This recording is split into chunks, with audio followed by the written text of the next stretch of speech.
Hello மக்களே, welcome to லத்தூஸ் kitchen and vlog. கொஞ்ச நாளாக ஃபுல் டே குக்கிங் விலாக் போடாமல் இருந்தேன். ஷிரடி போயிருந்தேன், அதோட விலாக்ஸ் போட்டுட்ருக்கேன். இப்போது மறுபடியும் குக்கிங் விலாக் ஸ்டார்ட் பண்ணியிருக்கேன். இன்றைக்கியான குக்கிங் விலாக் தான் பார்க்க போகிறீங்க. காலையில் எழுந்து நீம் டீ குடிச்சிட்டு அதுக்கப்புறம் சட்னி அரைக்க ஆரம்பித்தாச்சு. இன்றைக்கி உத்தப்பம் பண்ணணும்னு ஐடியா. வெங்காயம், தக்காளியை காமிச்சு எடுக்கிறேன் because of its price. But yes, use பண்ணி தான் ஆகணும், தக்காளி இல்லாமல் பண்ண முடியாது. ஸோ வெங்காயம், தக்காளி, பூண்டு எல்லாம் போட்டு வதக்கி ஒரு தக்காளி சட்னி. ஊத்தப்பம் தோசை மாவு ஹேண்டியாக இருந்தது ஃப்ரிட்ஜில். ஸோ அதனால தான் குயிக்காக ஊத்தப்பம்னு டெசிஷன் எடுத்து பண்ண ஆரம்பித்தாச்சு. வடிவேல் ஸ்டைலில் நம்ம கொஞ்சம் அதுக்குன்னே ஒரு கருவேப்பிலையில் நானாக ஒரு தொடப்பம் பண்ணேன், அதோட அந்த ஸ்டெம்ஸை வச்சு. ஸோ ஜஸ்ட் ஒரு ஃபன்காக வெங்காயம், தக்காளி, பச்சை மிளகா, கொத்தமல்லி இதெல்லாம் போட்டு இட்லி பொடி தூவி ஒரு உத்தப்பம் பொண்ணுக்கு பிரேக்ஃபாஸ்ட் பாக்ஸில் வச்சாச்சு. 7:30க்குள்ளே பரபரப்பாக இருக்கும் கிச்சன். பிகாஸ் 7:30க்கு நான் அவளுக்கு பிரேக்ஃபாஸ்ட் பண்ணி ஆகணும். ப்ளஸ் அவளோட எதர் போன்விட்டாவோ இல்லை பெப்பர் மில்க்கோ, இப்போ மான்சூன் டைம்ன்றதுனால பெப்பர் வித் டர்மரிக் போட்ட மில்க் கொடுக்குறேன். அப்படி இல்லைனா ட்ரை ஃப்ரூட்ஸ் ஏதாவது ஒன்று சாப்பிட்டுட்டு பிரேக்ஃபாஸ்ட் கையில் எடுத்துகிட்டு போயிடுவா. இமீடியட்டாக I have to start my lunch because before 9:30 I have to pack her lunch box. So இன்றைக்கி முள்ளங்கி, கத்திரிக்காய் எல்லாம் போட்டு ஒரு சாம்பார், பீட்ரூட் பொரியல்.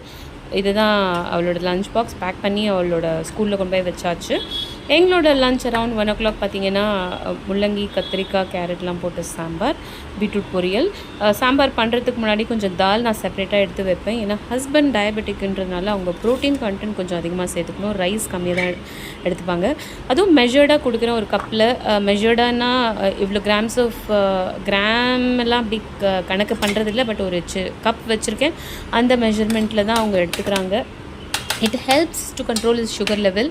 நம்ம இந்த மாதிரி கிண்ணமில் இல்லாமல் ஒரு டயபெட்டிக்காக இருந்துட்டு நம்ம டைரெக்டாக பாத்திரத்துலேருந்து சாதம் எடுத்தோம்னா we land up eating more. So இது கொஞ்சம் ஹெல்ப்ஃபுல்லாக இருக்குது அந்த வகையில் to manage is blood sugar level. இது பார்த்திங்கன்னா பொண்ணு 3 மணிக்கு ஸ்கூல்லேருந்து வந்துடுவா. வந்தோடனே எய்தர் கர்ட் ரைஸ் அந்த மாதிரி சம்மர்னால் கொடுப்பேன், அப்படி இல்லைனா ஏதாவது ஒரு ஸ்நாக் பண்ணி கொடுப்பேன். இன்றைக்கி ப்ரெட் இருந்தது, அதை வச்சு ஒரு டிஃப்ரெண்ட்டான பீஸா பண்ணலாம் அப்படின்னு சொல்லிட்டு ப்ரெட்டை 4 பக்கமும் கட் பண்ணி அதை மஃபின் ட்ரேயில் க்யூட்டாக செட் பண்ணி ஒரு பேஸ்கெட் மாதிரி வந்ததுக்கப்புறம் கேப்சிகம், அனியன் தான் இருந்தது. அதை வச்சு டொமேட்டோ சாஸ், கொஞ்சம் பீஸா சீசனிங், சீஸ் இதெல்லாம் போட்டு மிக்ஸ் பண்ணி டைரெக்டாக அந்த கப் பேஸ்கெட்டில் ப்ரெட் பேஸ்கெட்டில் வச்சுட்டு ப்ரீஹீட் பண்ணிவிட்டு அவனை ஒரு 20 minutes இந்த ஜஸ்ட்டு சீஸ் மெல்ட் ஆகிற வரைக்கும் நம்ம குக் பண்ணால் போதும். ஏன்னா bread it's already cooked, it just need some toasting, அவ்வளோதான்.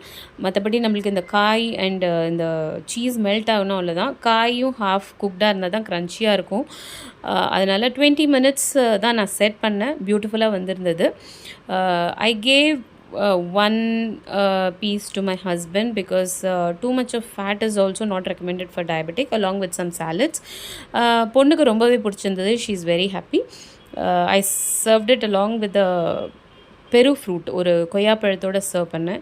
ஆல்வேஸ் இந்த மாதிரி ஃபுட்ஸ் பீஸா டைப்ஸ் கொடுக்கும்போது கூட ஒரு ஃப்ரூட்டோ சாலடோ கொடுத்தீங்கன்னா it helps them. More fibre which helps them. ஒரு டயபெட்டிக்காக இருக்கட்டும், ஈவன் யார் எடுத்துக்கிட்டாலும் it helps in many ways. அதுக்கப்புறம் பார்த்திங்கன்னா முந்தானத்து ஹார்ஸ் மசியல் பண்ணியிருந்தேன். அதோட ரெசிபி ரீல்ஸாக போட்டிருக்கேன். அதோட தண்ணி எடுத்து வச்சுருந்தேன் ரசம் பண்ணலாம் அப்படின்னு சொல்லிட்டு.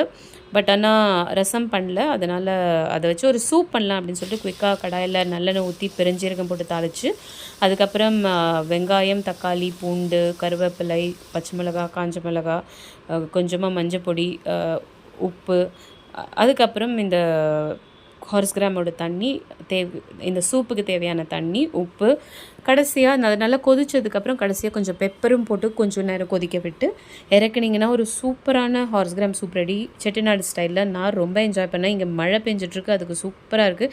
இதான் என்னோட இன்றைக்கான குக்கிங் விலாக். பிடிச்சதுன்னா கண்டிப்பாக நம்ம பேஜை ஃபாலோ பண்ணி சப்போர்ட் பண்ணுங்கள். யூடியூப்பில் பார்க்குறீங்கன்னா சப்ஸ்கிரைப்